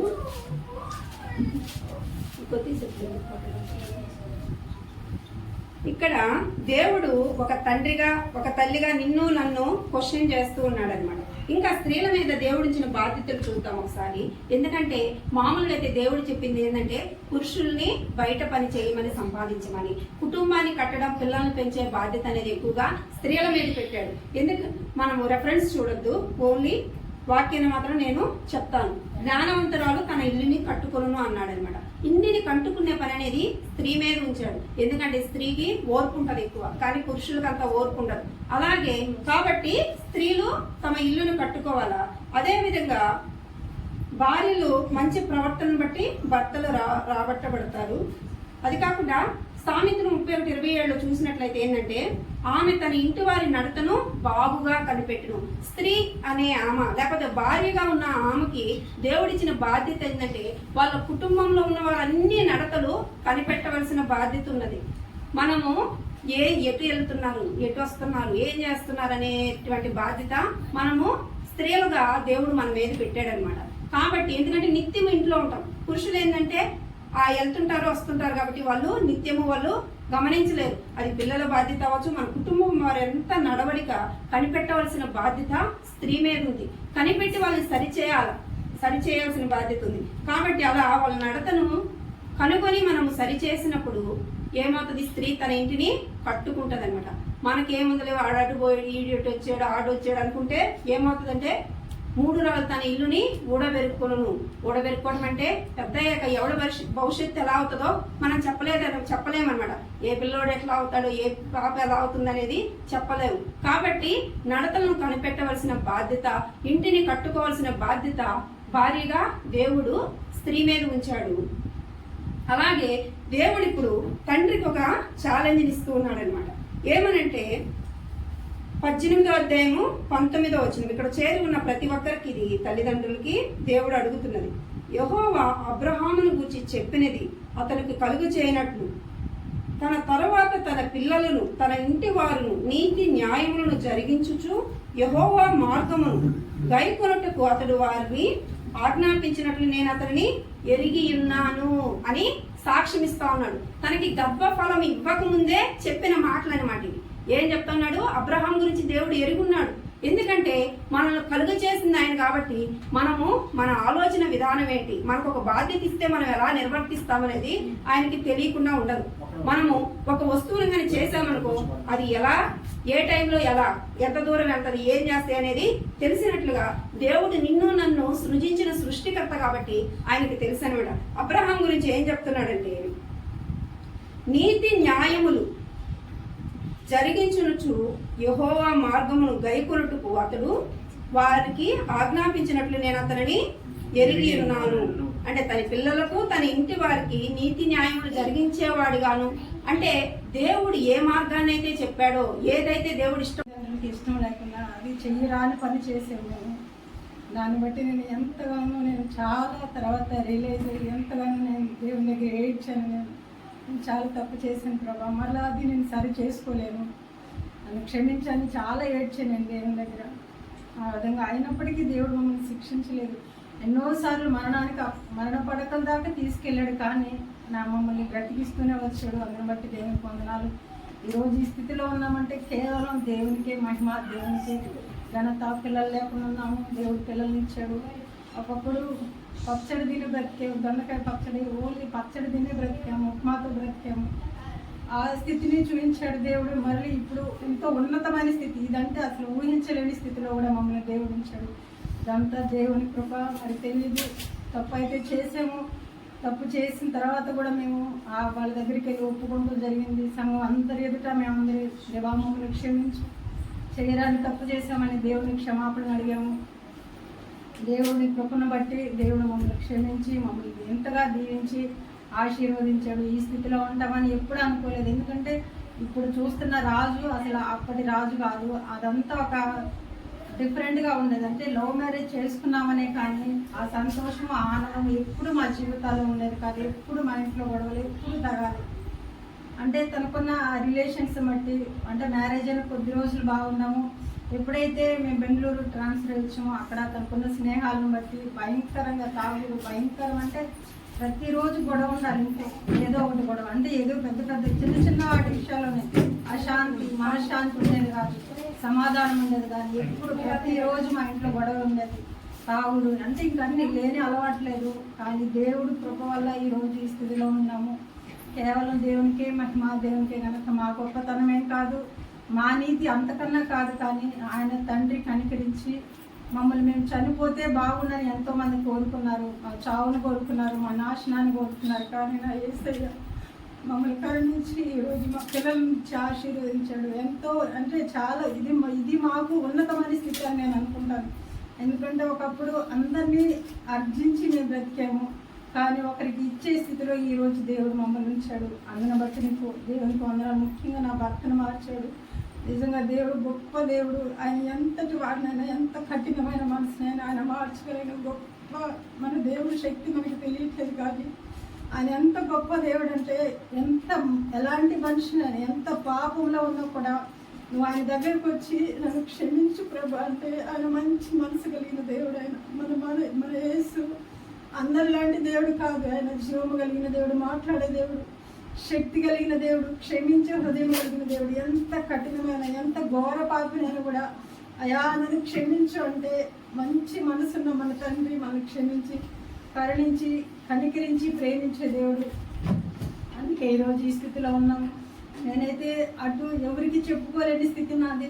ఇటు భర్త ప్రేమ లేదు, తల్లిదండ్రులు ద్వేషించారు, అందరూ నన్ను ద్వేషించారు, ఒంటరిని అయిపోయాను. ఎంతగా అంటే ఏడ్చేదాన్ని, నిద్ర లేని రాత్రులు ఎన్నో గడిపాను.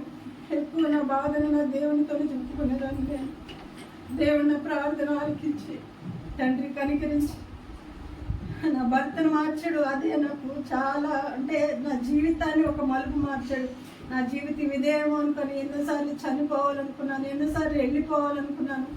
కానీ దేవుడి కృప వల్ల మమ్మల్ని మరలా అట్లా సమాధానపరుస్తూ, అంటే ఎక్కడికి వెళ్ళలేని స్థితి. తల్లిదండ్రులు ఒకవేళ ఆదరిస్తే అటు వెళ్ళిపోయేదాన్నేమో, తల్లిదండ్రులు కూడా ఆదరించలేని స్థితి.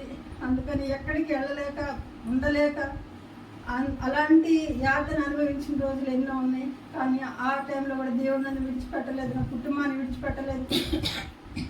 అంత ఘోర పాపంలో ఉన్నా కూడా దేవుడు మమ్మల్ని క్షమించి ఎన్నోసార్లు బ్రతికించాడు, కరుణించాడు, ఆశీర్వదించాడు. అందుకే ఈరోజు మేము ఈ స్థితిలో ఉన్నాము. అందుని బట్టి దేవాది దేవునికి ఎన్నో కృతజ్ఞతాస్థితులు చెల్లించుకుంటాను. అందుకే మేము మరణించే వరకు ప్రభా, నా భర్తను బ్రతికిస్తే మరణించే వరకు నీకు రుణపడి ఉంటాము, కృతజ్ఞత కలిగి ఉంటామని ఆ రోజు తీర్మానం చేసుకున్నాము. అదేవిధంగా దేవునిలో ముందుకెళ్ళాలని ఆశపడుచున్నాను. మీరందరూ నా కుటుంబం కోసం, మా బిడ్డల కోసం ప్రార్థించండి. దేవుడి ఇచ్చిన సాక్ష్యాన్ని దీవించుగా. అలాగే ఒక చిన్న రిక్వెస్ట్, అది స్థుతులు బుక్కులు ఉన్నాయి అక్కడ. ఆ స్థుతి నీ స్థితిని మారుస్తుందని ఒక సాక్ష్యం ద్వారా నేను ఆ స్థుతి బుక్ చదవటం వల్ల ఎన్నో నేను మేలు పొందుకున్నాను. మీకు కూడా ఏదైనా కావాలి అంటే నేను అనుకున్నాను, ఒకవేళ ఇది నేను ఎందుకు చదువుతున్నా, మామూలుగా చదవాలని ఒక సాక్షి విని నేను చదివాను. సో నాకు ఏదైనా జరిగితే అట్లా జరిగితే కనుక నేను ఫ్రీగా ఉచితంగా అందరికి చాలు, ఇంటి కూడా చాలు, ఫ్యామిలీ కూడా చాలు. సో దేవుడు నా జీవితంలో గొప్ప అంటే చాలా నా శరీర బలహీనత నుండి విడిపించాడు. అంటే ఎవరికి నా ఇంతవరకు దేవుడు మా జీవితాల్లో ఏ కార్యం చేయలేదు అనుకునే వాళ్ళకి కూడా ఈ స్థుతులు చదివితే ఖచ్చితంగా దేవుడు మీ జీవితాల్లో గొప్ప కార్యాలు చూస్తారు. మీరు మీకు ఏదైనా ఇబ్బంది ఉన్నా ఏదైనా వచ్చినా కూడా ఈ స్థుతుల బుక్ ఏదైనా ఒక చిన్న బైబిల్ లాంటిది అనమాట. సో ఇది మీ దగ్గర ఉంచుకోండి, ఉంచుకొని ఇది గనక చదివితే ఖచ్చితంగా మీ జీవితంలో గొప్ప కార్యాలు దేవుడు చేస్తాడని నేను నమ్ముచున్నాను. సో మీరు కూడా దీన్ని చదవండి, చదివి మీరు కూడా మేలు పొందుకోవాలని మనస్ఫూర్తిగా కోరుకుంటున్నాను. దేవుడి ఇచ్చిన సాక్ష్యాన్ని జీవిస్తున్నారు. సిస్టర్ చివరిగా మీరు ఆశీర్వాద ప్రార్థన కూడా చేయండి. నేను చేస్తాను సిస్టర్, ఆ తర్వాత మీరు చేయండి. స్తోత్రం స్తోత్రం స్తోత్రం స్తోత్రం. మమ్మల్ని మిక్కిలిగా ప్రేమించిన మా పరలోకపు తండ్రి నాయన, ఈ రాత్రికాల సమయంలో తండ్రి అయ్యా ఇస్తే మా యొక్క వివాహ సందర్భంగా నాయన 15 సంవత్సరాలు తండ్రి మమ్మల్ని నాయన అయ్యా మా కుటుంబాన్ని రెక్కల నీడలో భద్రపరిచినందుకు తండ్రి మీకు వేలాది స్తుతులు స్తోత్రములు నాయన యేసయ్యా. ఇదిగో తండ్రి అయ్యా మా వివాహ సందర్భంగా తండ్రి అయ్యా మేమంతా ఇక్కడ కూడుకొని నాయన నీ నామాన్ని స్తుతించి అయ్యా నీ నామాన్ని ఘనపరిచేటువంటి నాయన గొప్ప భాగ్యాన్ని తండ్రి మా అందరికి ఇచ్చినందుకు నాయన మీకు మరొకసారి నాయన వేలాది స్తుతులు స్తోత్రములు ఆయన యేసయ్యా. ఇదిగో తండ్రి నాయన ఇక్కడ జరిగిన ఈ కార్యక్రమాన్ని బట్టి నాయన నీ నామానికి మహిమ ఘనత ప్రభావాలు వచ్చినాయని తండ్రి మేము ఎంతగానో విశ్వసిస్తున్నాం నాయన యేసయ్యా.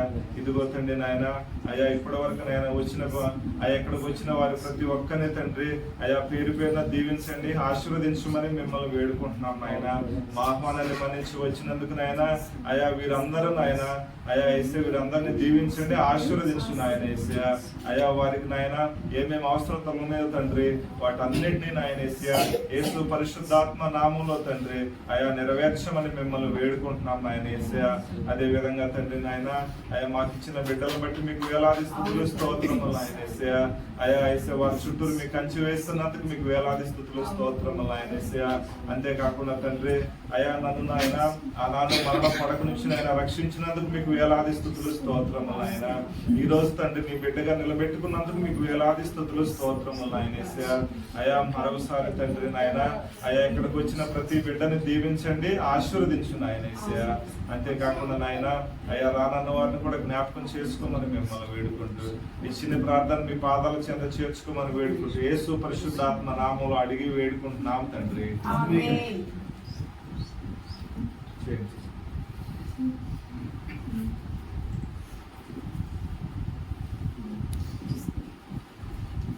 అందరూ ఏకీభవించండి.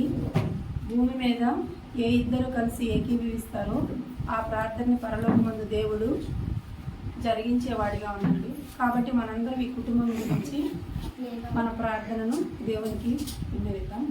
పరలోకమందున్న మా తండ్రి, మీ బంగారు పాదాలు కోట్ల కొలది కృతజ్ఞతాస్తుతులు చెల్లిస్తున్నానయ్యా. ఇదిగో తండ్రి ఈ యొక్క శుభ సందర్భంలో దేవా మీరు మా మధ్య ఉన్నందుకు నేను స్తుతిస్తూ ఉన్నాను తండ్రి. రాజు బ్రదర్ని సుజన్ సిస్టర్ని బట్టి నేను స్థుతిస్తూ ఉన్నాను దేవా. వారి వివాహ జీవితాన్ని తండ్రి 15 సంవత్సరాలు తండ్రి మీ యొక్క రెక్కల కింద భద్రపరిచి కొనసాగించినందుకు స్తోత్రాలు తండ్రి. ఆటుపోట్లన్నింటిలో తండ్రి మీరే ఉండి దేవా వారికి విరుద్ధమైన పరిస్థితులను కూడా తండ్రి మీరు వారికి సహకరించేలాగా చేసినందుకు నేను స్థుతిస్తూ ఉన్నాము తండ్రి. ఇదిగో దేవా వారి యొక్క తండ్రి ఉన్నత స్థితికి వారిని మీరు లేవనెత్తినందుకు నీకు స్తుతులు స్తోత్రాలు తండ్రి.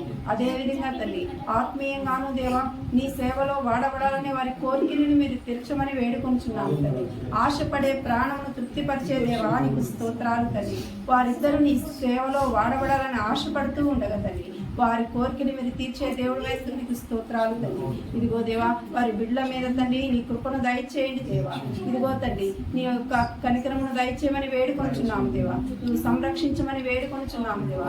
సంతోషకరమైన జీవితాన్ని వారికి దయచేయమని వేడుకొంచున్నాము తండ్రి. ఇదిగో దేవా ఈ కుటుంబమును తండ్రి ఇంకా ఆశీర్వదించి దీవించమని ఇంకా అనేక సంవత్సరాలు తండ్రి వాళ్ళు యానివర్సరీలు చేసుకున్నట్లుగా మీ యొక్క ఆశీర్వాదాన్ని దయచేయమని నీ సేవలో ఇంకా వాడబడి వాడబడుటకు వాళ్ళు తండ్రి నీ యొక్క వాక్యాన్ని విత్తడానికే ఫ్యామిలీస్ అందరినీ పిలిచి ఉన్నారు దేవా.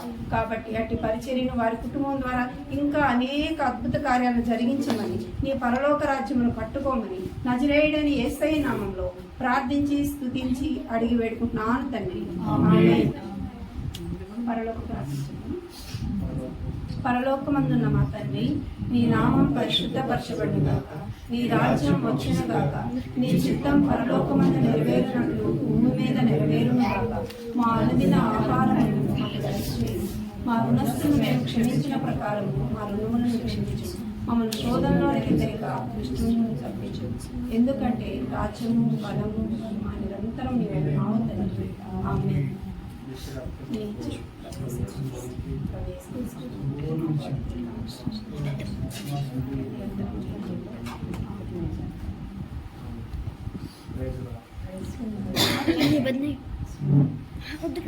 హ్యాపీ బర్త్డే కానీ చేద్దాం.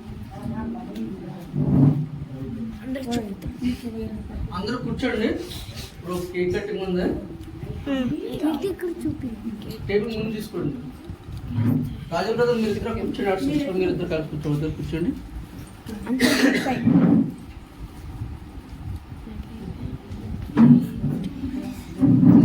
అటు పెట్టి ఆడబెట్టి కేక్ అటు పెట్టు.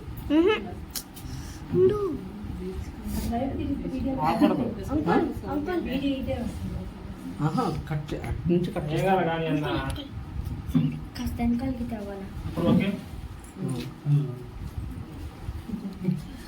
కాస్త పైకని కాస్త కాస్త కూర్చో.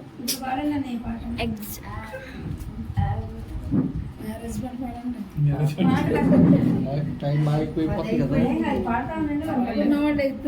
ఇది చేస్తున్నారు పెళ్లి కొడుకు.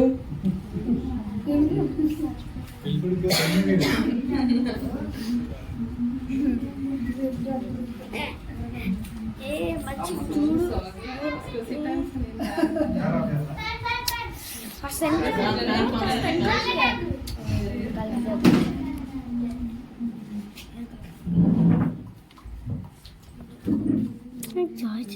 చాలా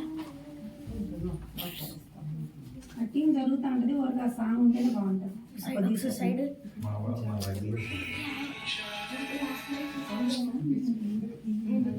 పెట్టి ఏం కాదు, మంచిగా పెట్టి సాంగ్.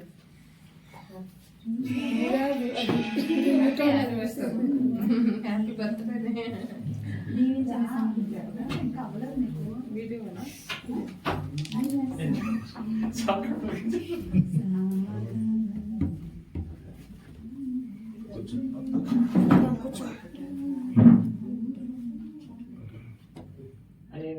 ఫోటోస్ తీయమ్మా. పాట పాడమని దీవించాలి. కేక్ కటింగ్ చేసి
మీరు వెళ్ళండి. తర్వాత సార్ జ్యోతిరా జ్యోతి అన్నా శేఖర్ అన్న పట్టుకో. నేను మేనేజ్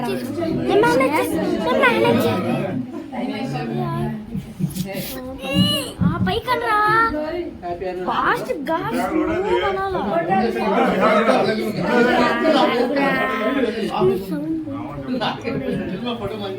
తినబ్బా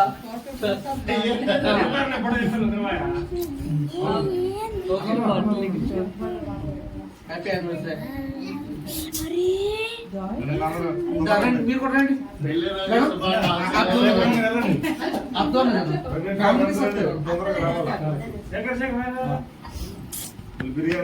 సైడ్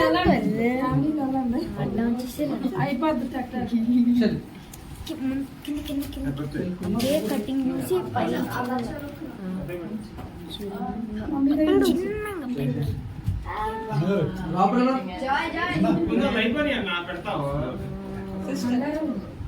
అరే నువ్వు వదిలే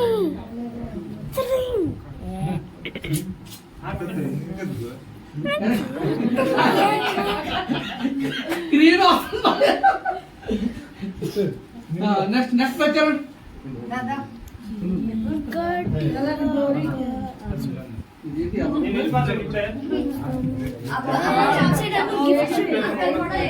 జగన్ ఫోటో అయితే జగన్ ఫోటో బాబుని కానీ ఒకసారి నుంచోండి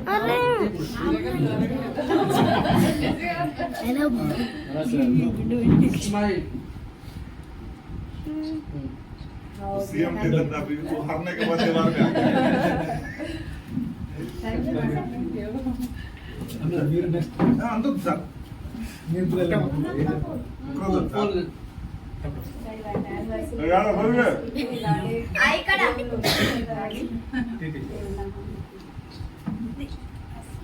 ఇదవా రానా రానా నేవరా నువ్వే పోస్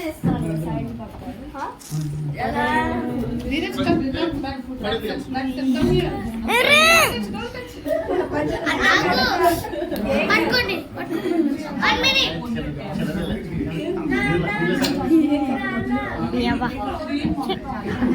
అరే అంకల్ అంకల్ పెట్టండి ఒకసారి పెట్టండి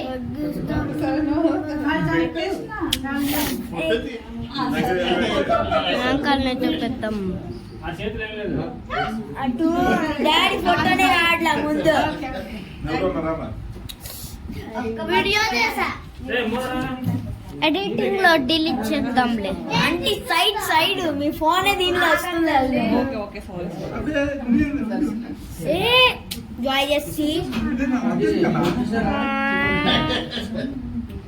వాట్ వాట్ వాట్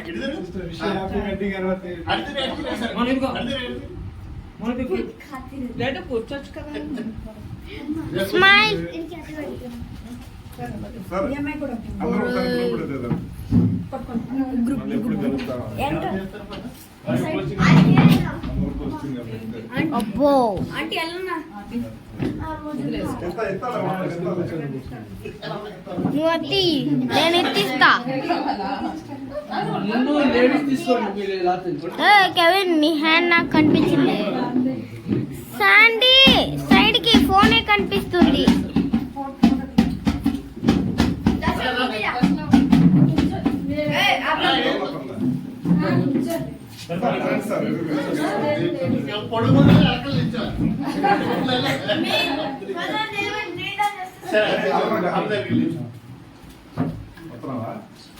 అందరు కవర్ అవుతున్నారా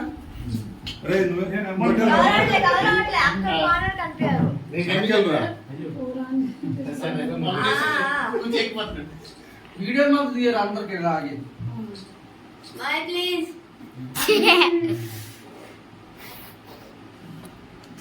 థ్యాంక్ యూ ఉండండి ఉండండి ఉండండి మేడం మేడం ఫోటో తీసుకున్నా వీడియో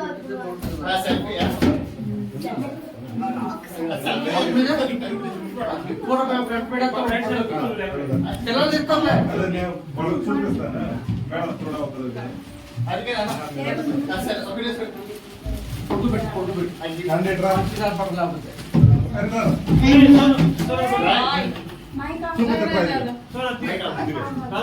లేకపోతే చూపిస్తా చాలా సీరియస్ చెప్తున్నారు బాబు. ఒక 4-5 నొక్కేసి ఏం కాదా ఒకేసారి 4-5 నొక్కేసి వస్తుంది మొత్తం. అందరూ వస్తున్నారా? రెడీ రెడీ గో జై చంద్రబాబు. స్మైల్ చెప్పు. స్మైల్ ఎవరో ఉడుకుతే విట్రా. జై చంద్రబాబు. జై జగన్. జై చేస్తున్నా. తీసే కాలు తీసే 4-5 కొట్టేసేయ్. 10 కొట్టే కొట్టా, ఏమైందా? ఇంకా 10,000 కొట్టు. అది కొట్ట. వదులుతున్నాడు అయితే పక్కగా. అయిపోయినాయా? ఏ 10,000 కొట్టు. అందరూ వస్తున్నారా? ఆంటీ ఆంటీ వస్తున్నారా? ఆ, ఓకే.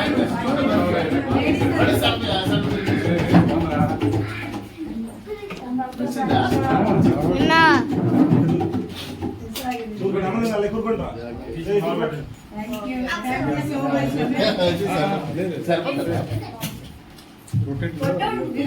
వస్తా పెద్ద వస్తుంది. డాడీ ఆఫ్ చేసేదా? నేను ఇదే